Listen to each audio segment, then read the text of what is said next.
ভাইয়া, দয়া করে বের হয়ে যান। আমি আপনার বোন।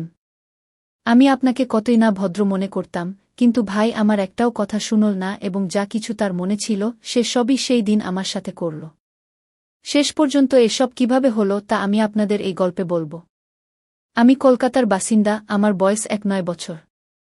লোকেরা বলে আমি দেখতে বেশ আকর্ষণীয়, আর সম্ভবত এজন্যই পাড়ার ছেলেরা প্রায় আমাকে নিয়ে কথা বলে। কিন্তু সবসময় ইশারায়। আমার পরিবার খুব ছোট। আমি, আমার ছোট ভাই, আর মা। বাবা-মা তখনই মারা গিয়েছিলেন যখন আমার বয়স ছিল 5 বছর।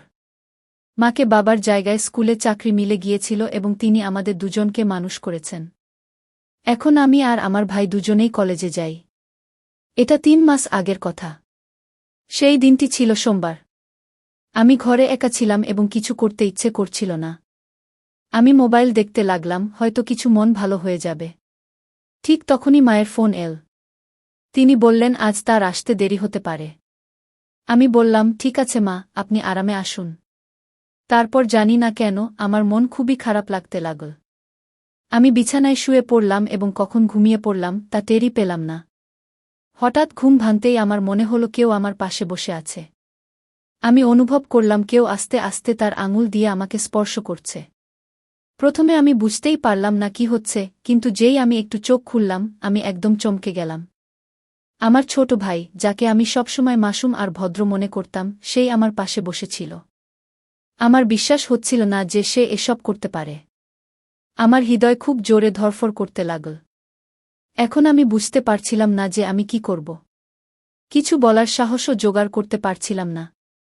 আমি ভাবছিলাম সে কেন এসব করছে, সে কি কখনো এমন কিছু ভেবেছে আমার সম্পর্কে, নাকি এটা শুধুই একটা ভুল।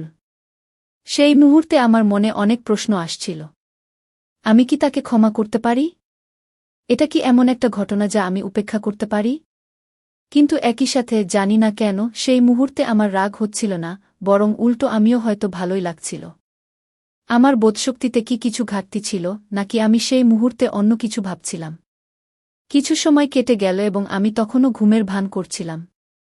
হঠাৎ অনুভব করলাম ভাই আমাকে একটু জাগানোর চেষ্টা করছে। তার আঙুলগুলো আমার কাঁধে হালকা করে স্পর্শ করছিল, কিন্তু আমি চোখ খুললাম না। আমি জানতাম যে আমি পুরোপুরি জেগে আছি, কিন্তু সে হয়তো ভাবছিল যে আমি গভীর ঘুমে আছি। ধীরে ধীরে তার হাত পা আগের চেয়ে বেশি হতে লাগল। আগে যেখানে সে শুধু হালকা স্পর্শ করছিল, এখন তার সাহস আরও বাড়তে লাগল। আমি বুঝতে পারছিলাম না সে কি করছে এবং কি করতে চাইছে, কিন্তু আমি চুপচাপ দেখছিলাম। আমার মনে অনেক প্রশ্ন উঠছিল। এই মাউন ভাই হঠাৎ এত বদলে গেল কিভাবে? সে কেন এমন করল? আমি বুঝতে পারছিলাম না সে আমাকে ঘুমের মধ্যে কি খাওয়ানোর চেষ্টা করছিল। আমার ঠোঁট বন্ধ ছিল, কিন্তু তবুও সে চেষ্টা করছিল যে আমি খেয়ে ফেলি। আমি ঘুমের ভান করে ইচ্ছে করে একটু ঠোঁট খুলে দিলাম। আমি এমন ভাব করলাম যেন আমি ঘুমের মধ্যে আছি এবং আমার ঠোঁট নিজে থেকেই খুলে গেছে। সেই মুহূর্তে আমার ভেতরে একটা অদ্ভুত অস্থিরতা ছিল, কিন্তু আমি তা প্রকাশ হতে দিলাম না।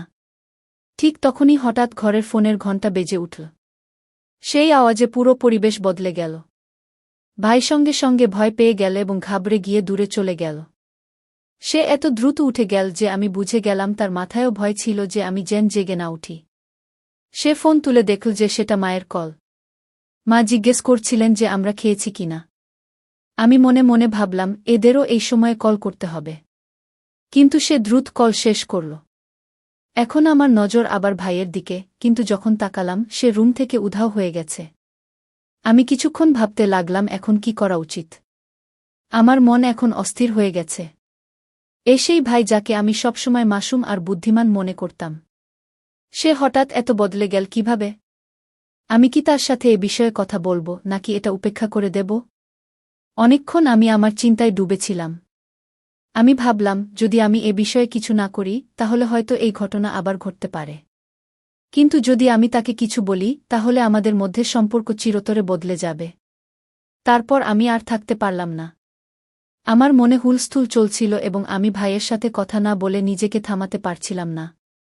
আমি তার রুমের দিকে গেলাম। ভাইয়ের রুম আলাদা ছিল, যেখানে সে প্রায় পড়াশোনা করে। আমি বুঝতে পারছিলাম না যে আমি তাকে কি বলবো, কিভাবে এই পুরো পরিস্থিতির মুখোমুখি হব। যখন আমি ভাইয়ের রুমের কাছে পৌঁছালাম দরজা অর্ধেক খোলা ছিল। আমি আস্তে আস্তে ভেতরে উকি দিলাম। তারপর আমি যা দেখলাম তা আমার চোখ পুরোপুরি ভাই বিছানায় শুয়েছিল এবং সে তার হাত দিয়ে এমন কিছু করছিল যা দেখে আমি সম্পূর্ণ হতবাক হয়ে গেলাম। আমার হৃদস্পন্দন বেড়ে গেল, আমি কিছুই বুঝতে পারছিলাম না। আমার মাসুম ও সরল ভাই, যাকে আমি এতদিন শুধু একটি শিশুর মতো দেখতাম, সে এমন কিছু করতে পারে তা আমি কখনো ভাবিনি। প্রায় ৫ মিনিট ধরে আমি শুধু দরজার পাশে দাঁড়িয়ে তাকিয়েছিলাম। আমার মাথায় অনেক প্রশ্ন ঘুরছিল, শেষ পর্যন্ত তার কি হয়েছে?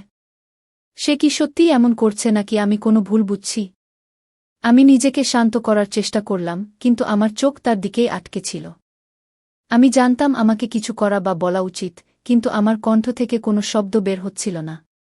যে ভাইকে আমি এতদিন মাসুম ভেবেছিলাম, সে আমার সামনে সম্পূর্ণ অন্য রূপে ছিল।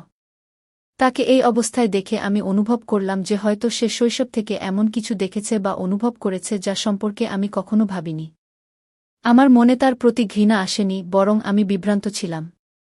আমি বুঝতে পারছিলাম না যে এটি আমার কোনো ভুল ধারণা নাকি অন্য কিছু।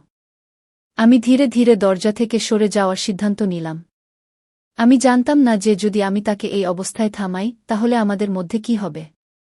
আমি মনে মনে ভাবতে লাগলাম যে সে আমার সাথে কিছু ভুল করেছে কিনা, এমন সময় সে আমাকে দেখে ফেলল এবং তারপরই ঘটল যা আমার ভয় ছিল। বন্ধুরা, এর পরে আমার সাথে যা ঘটেছিল তা সবই শোনার জন্য আমাদের মনমোহন গল্প চ্যানেলটি সাবস্ক্রাইব করতে ভুলবেন না। যদি গল্পটি ভালো লেগে থাকে তবে লাইক ও শেয়ার করুন। ধন্যবাদ।